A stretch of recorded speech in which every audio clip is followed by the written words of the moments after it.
बेवकूफ, हमारे पेड़े भूल गया? या आता याला पेढे खावेसे वाटतायत. कधी काय वाटेल सांगता येत नाही. याची मानसिकता ओळखणं कठीणच. जाऊ दे, आपण आपलं व्यवहाराचं बोलू. आचार्य, आमचे स्वामी म्हणजे प्रत्यक्ष दत्त स्वरूप आहे. स्वामींनी जे काही तुम्हाला सांगितलंय त्यावर नीट विचार करा. स्वामींना जे सांगायचंय ते जर आपल्याला कळलं तर मग पुढचं सगळं सोपं होऊन जातं.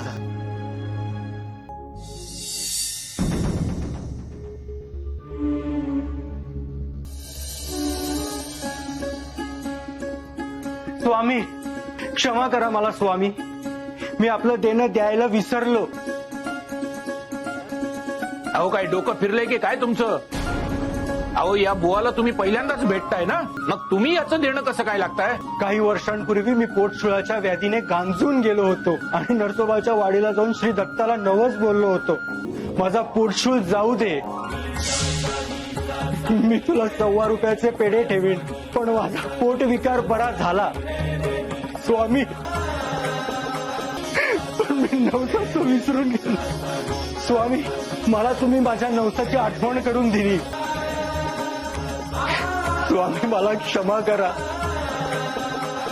मी घरात सरो आणि वैद्य मरो असा वागलो. आत्ता मी नवस आपल्या चरणाशीच फेडतो. श्री गुरुदेव दत्त. शिव शंकर शंभो.